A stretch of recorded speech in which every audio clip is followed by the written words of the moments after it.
Hello बच्चों, कैसे हो। तो 10th क्लास का चैप्टर नंबर 3 जो है उसमें आज अपन पढ़ेंगे संकर पूर्वज संकरण। ठीक है।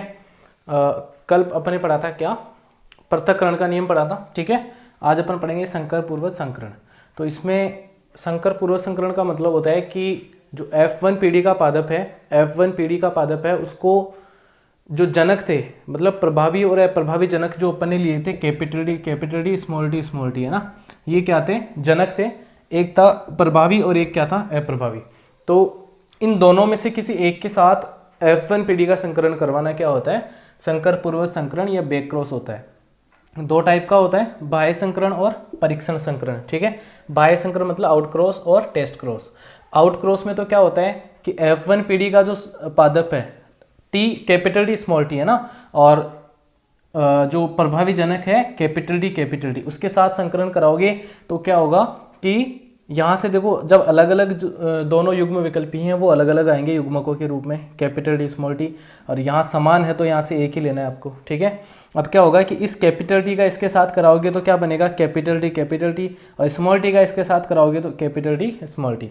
इसकी सारणी इस तरीके से बन जाएगी, जैसे ये मान लो नर युग्मक है और ये क्या है, मादा युग्मक है। तो यहाँ से देखो एक ही मिलेगा अपने को, कैपिटल टी में से एक ही मिल रहा है, और इन दोनों में से दोनों अलग अलग ले लिए, दोनों का अपन ने संकरण कर रहा है। यही चीज़ यहाँ लिखी है मैंने टेबल में। ठीक है। यहाँ पे क्या है कि परीक्षण संकरण में क्या होता है, अप्रभावी जनक के साथ यानी बोने पौधे के साथ संकरण करवाना है। तो capital T small T F1 पीढ़ी का है, और ये क्या है, अप्रभावी जनक बोना पौधा। इसमें से एक ही युग्मक आएगा स्मॉल टी, और यहाँ से दोनों अलग अलग आएंगे। इस कैपिटल टी का इसके साथ करवाएंगे तो कैपिटल टी स्मॉल टी, और यहाँ से करवाएंगे तो स्मॉल टी। इसी चीज़ को मैंने यहाँ पे टेबल में लिख दिया है। ठीक है। यहाँ पे लक्षण प्रारूप मिलता है 100% लंबे, क्योंकि ये भी लंबा पौधा है और ये भी लंबा है। और यहाँ पे लक्षण प्रारूप मिलता है एक लंबा और एक बौना पौधा, यानी 50-50% मिलते हैं। ठीक है। लक्षण प्रारूप का मतलब होता है बाहर से कैसे दिख रहे हैं, लंबे या फिर बौने। इसमें जीन प्रारूप मिल रहा है आपको 1:1 या 50% मतलब ये था कैपिटल टी और कैपिटल टी स्मॉल टी, दोनों क्या है 50-50% है। और इसमें क्या है कि जीन प्रारूप वो भी 50-50% है। यहाँ पे आप देखोगे समयुग्मजी और विषमयुग्मजी। ठीक है। समयुग्मजी और विषमयुग्मजी देखोगे तो ये भी 50-50% है। ठीक है बेटा, ये हो गया आपका क्या, संकर पूर्वज संकरण। लास्ट आपका नियम बचता है स्वतंत्र अपव्ययन का नियम, और ये क्या बोलता है इसकी, ये सबसे पहले तो याद रखोगे द्विसंकर संकरण पर आधारित है। मतलब दो लक्षणों की यहाँ पे वंशागति का अध्ययन किया जाता है। दो लक्षणों को लिया गया, मेंडल ने जो है दो लक्षणों के बारे में अध्ययन किया इसमें। तो संकर पूर्वज संकरण जो है, मतलब सॉरी, आप स्वतंत्र अपव्ययन का नियम ये लास्ट है।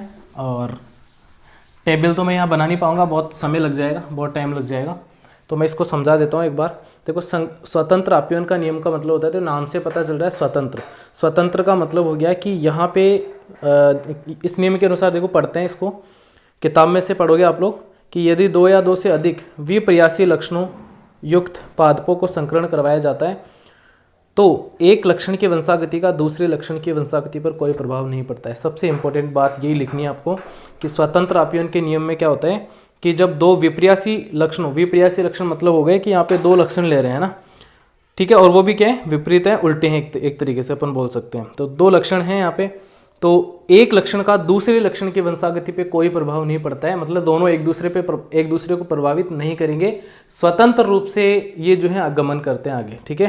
तो इस तरीके से वंशागति पर कोई प्रभाव नहीं पड़ता है, अर्थात प्रत्येक लक्षण के युग्म विकल्पी केवल पृथक ही नहीं होते, अपितु विभिन्न लक्षणों के युग्म विकल्पी एक दूसरे के प्रति स्वतंत्र रूप से व्यवहार करते हैं। मतलब क्या है कि स्वतंत्र रूप से आगे बढ़ते हैं, मतलब आगे ये वंशागति के नियम में स्वतंत्र रूप से गमन करते हैं, मतलब इनका एक दूसरे पे कोई प्रभाव नहीं पड़ता है।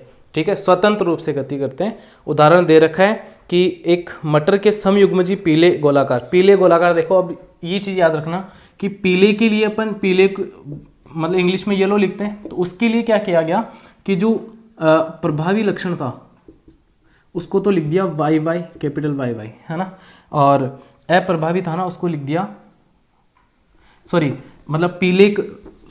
पीले के लिए लिख दिया गया वाई। ठीक है। और हरे के लिए लिख दिया गया स्मॉल वाई, ये याद रखोगे आप लोग। ठीक है। स्मॉल वाई क्यों लिखा गया, क्योंकि देखो बोल रहा है कि यदि मटर के समयुग्मजी पीले गोलाकार बीज का यहाँ पे जो है दो गुण लिए हैं, दो लक्षण लिए गए हैं, एक तो बीज का रंग और उसकी आकृति। ठीक है, तो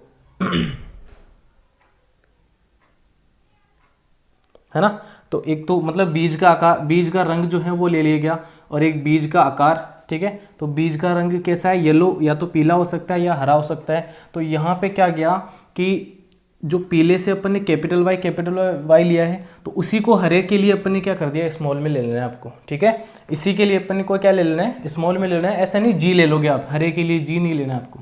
ठीक है, मतलब ये कैपिटल वाई दिखा रहा है कि हाँ ये प्रभावी लक्षण है, और ये हरा जो है ये क्या है, अप्रभावी लक्षण है। ठीक है, ऐसे ही जो आकृति ली है उसके लिए क्या करना है कि या तो बीज का आकार गोलाकार हो सकता है या फिर झुर्रीदार हो सकता है।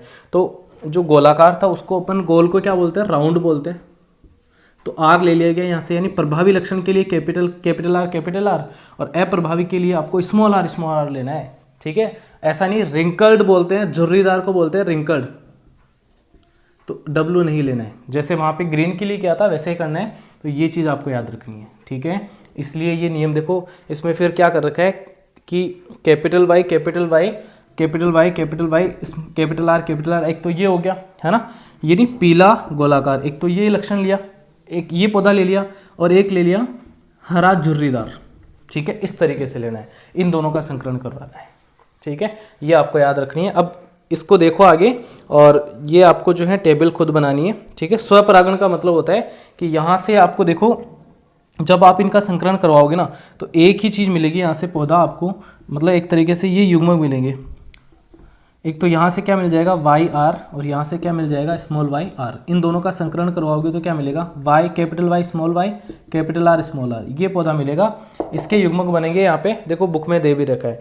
और एक मादा युग्मक ले लो, एक मतलब 4 तो मादा युग्मक हो जाएंगे, और 4 क्या हो जाएंगे, नर युग्मक। उनका संकलन करवाना है, एक बड़ी टेबल बनेगी।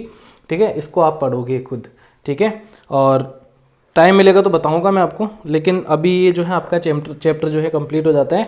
इसके बाद में लास्ट में दे रखा है कि मेंडल की वंशागति के नियम का महत्व क्या है, ये दे रखा है, तो इसको पढ़ लेना एक बार, और बाकी चैप्टर कंप्लीट है।